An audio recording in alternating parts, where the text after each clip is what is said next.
ព្រះមហាក្សត្រនរោត្តមសីហនុមានមហេសីជាផ្លូវការចំនួន6អង្គនិងមានបុត្រាបុត្រីចំនួន14អង្គ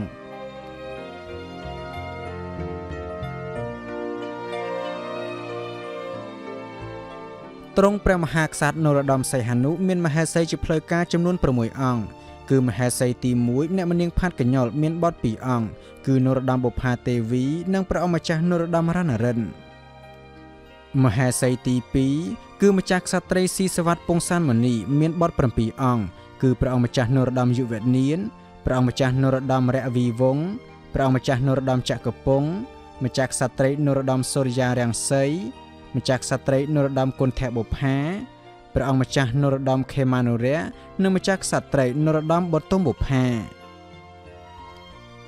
មហេសីទី3គឺម្ចាស់ក្សត្រីស៊ីសវត្តមុនីកេសរទ្រង់មានបុត្រា1អង្គព្រះនាមនរោត្តមនរាឌីពោមហេសីទី4គឺម្ចាស់ក្សត្រីនរោត្តមថាវេទនុលៈម្ចាស់ក្សត្រីអង្គនេះពុំមានបុត្រនោះទេមហេសីទី5អ្នកមនាងវ៉ានីវ៉ាន់ផាណាវង្សទ្រង់ជាជនជាតិឡាវមានបុត្រ2អង្គគឺម្ចាស់ក្សត្រីនរោត្តមសុជាតានិងម្ចាស់ក្សត្រីនរោត្តមអរុណរស្មី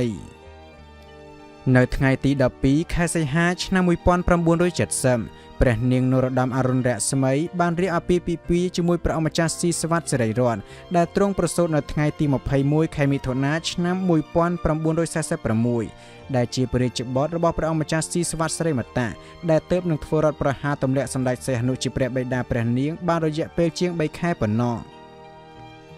ម្ចាស់ក្សត្រីនរោត្តមអរុណរស្មីរៀបអាពាហ៍ពិពាហ៍ជាមួយស្វាមីទី2ឈ្មោះកៅពុទ្ធរស្មីនៅថ្ងៃទី26ខែវិច្ឆិកាឆ្នាំ1991ជាមួយស្វាមីព្រះអង្គម្ចាស់ស៊ីសវត្តសិរីរតន៍ព្រះនាងមានបុត្រ3អង្គគឺទី1ព្រះអង្គម្ចាស់ស៊ីសវត្តនាគាទី2ព្រះអង្គម្ចាស់ស៊ីសវត្តណាន់ដូនិងទី3ព្រះអង្គម្ចាស់ស៊ីសវត្តសេរីកិត្តណាថាលីដោយឡែកជាមួយស្វាមីកៅពុទ្ធរស្មីព្រះនាងមានបុត្រ2អង្គគឺម្ចាស់ក្សត្រីនរោត្តមកែវមូនីតានិងព្រះអង្គម្ចាស់នរោត្តមកែវខេមនីម្ចាស់ក្សត្រីនរោត្តមអរុណរស្មីអាចនិយាយភាសាខ្មែរ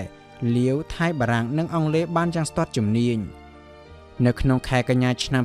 2004ព្រះនាងទទួលគ្រងងារជាសម្ដេចរាជបុត្រីព្រះអនុជនរោត្តមអរុណរស្មីមហេសីទី6គឺអ្នកមនាងពលមនិកអ៊ីស៊ីមានបុត្រា2អង្គគឺព្រះអង្គម្ចាស់នរោត្តមសីហមុនីជាព្រះមហាក្សត្រនៃព្រះរាជាណាចក្រកម្ពុជាសព្វថ្ងៃនិងព្រះអង្គម្ចាស់នរោត្តមនរិន្ទ្រពង្សព្រះមហាក្សត្រនរោត្តមសីហនុបានបញ្ជាក់ថានៅក្នុងឆ្នាំ1944ព្រះអង្គម្ចាស់មានទំនាក់ទំនងស្នេហាជាមួយអតីតស្នំរបស់ព្រះអាយកោព្រះមុនីវង្សម្នាក់ឈ្មោះអ្នកមនាងថាញដែលមានវ័យច្រើនជាងព្រះអង្គតែទំនាក់ទំនងស្នេហានោះមានរយៈពេលខ្លីបំផុតហើយព្រះអង្គក៏មិនចាត់ទុកថាអ្នកមនាងថាជាមហេសីពេញច្បាប់នោះដែរព្រះមហាក្សត្រនរោត្តមសីហនុបានសារភាពដោយត្រង់ថារយៈពេល11ឆ្នាំព្រះអង្គភ្លក្សរសជាតិស្រីផ្សេងគ្នាសរុបទាំងអស់19នាក់